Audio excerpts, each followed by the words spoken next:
Selamat datang kembali.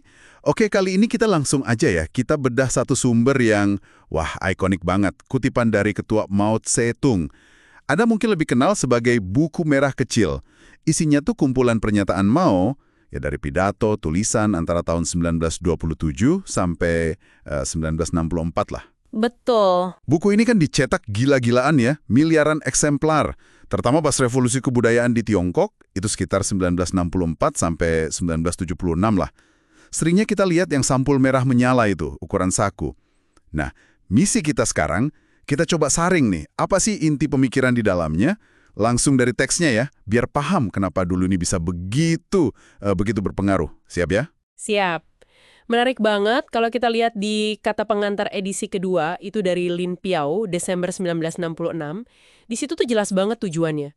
Jadi pemikiran Mao itu dianggap kayak tahap baru Marxisme-Leninisme. Senjata ideologis yang kuat katanya. Dan jadi panduan buat semua urusan partai, tentara, negara, pokoknya mutlak.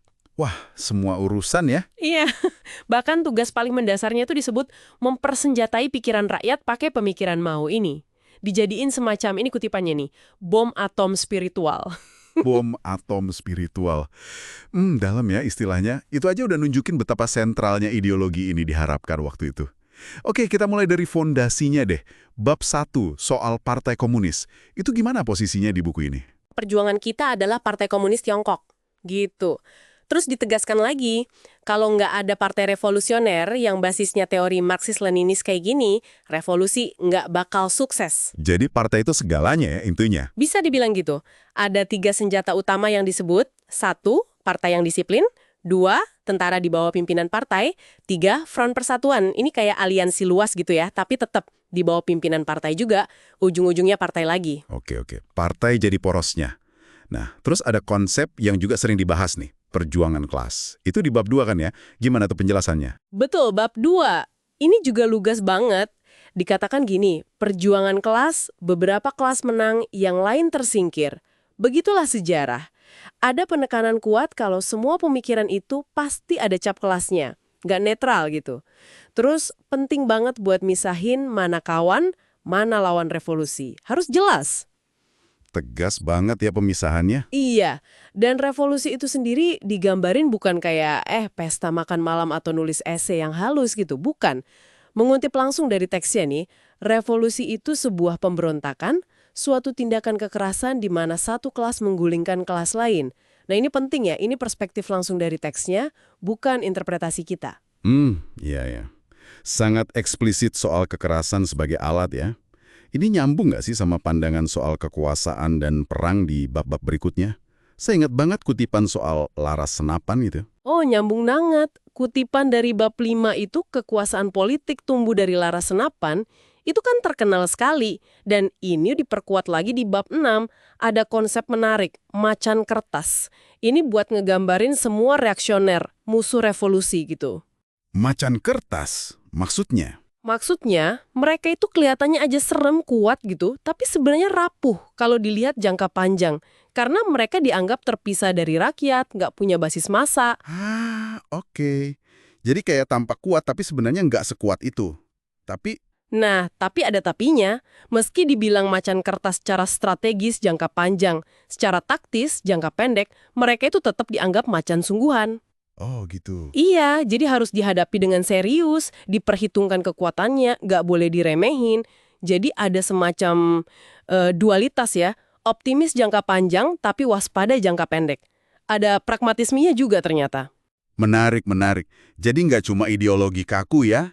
Oke, selain soal musuh dan kekuasaan nih, gimana buku ini ngomongin hubungan sama rakyat? Massa? Ada konsep garis massa kan? Ada, itu penting. Di bab 11, garis massa itu intinya metode kerja partai. Jadi partai itu harus ambil ide-ide yang masih mentah tersebar di kalangan massa, terus ide-ide itu dikumpulin, diolah, difokuskan jadi kebijakan partai. Nah, habis itu kebijakan ini dibawa lagi ke massa. Dijelasin, dipropagandakan, diterapin, terus dilihat hasilnya gimana di lapangan. Diuji gitu, siklus terus. Jadi kayak ada proses bolak-balik ya? Betul. Dari massa ke massa. Dan di sini massa itu disebut sebagai pahlawan sejati, sumber kekuatan terbesar. Ini nyambung juga ke bab 21 soal kemandirian. Kebijakan itu harus bersandar pada kekuatan kita sendiri, kekuatan dalam negeri, kekuatan massa. Ideologi besar tadi, buku ini ada ngasih panduan praktis soal cara mikir atau cara kerja nggak sih? Oh, banyak.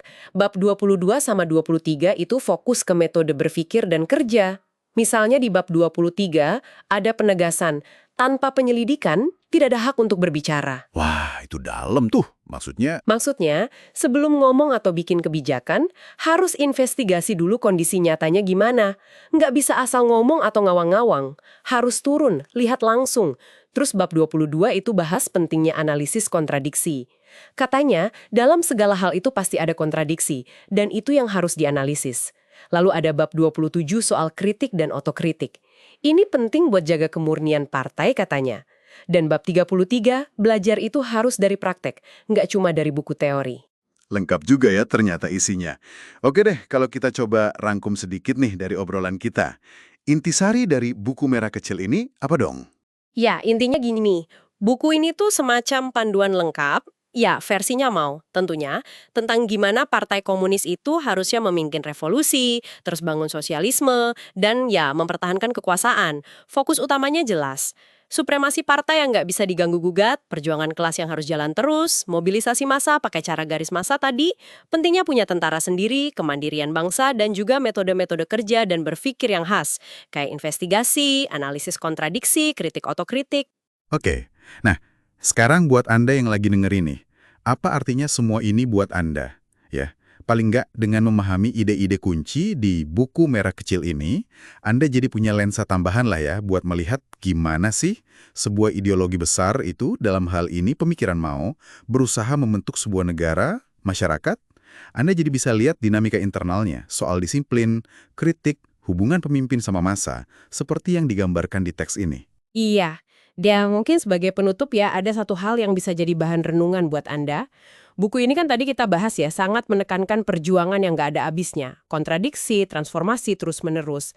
Di bab 22 itu bahkan ada kalimat kayak perjuangan antara yang baru dan yang lama, tidak akan pernah berakhir. Nah, pertanyaannya, gimana ya gagasan soal konflik dan perubahan yang konstan ini yang jadi inti banget di buku ini? Kira-kira masih relevan nggak? Atau mungkin berubah bentuk nggak dalam menghadapi tantangan-tantangan global, sosial yang kita hadapi sekarang ini? Sesuatu untuk dipikirkan lebih lanjut mungkin ya.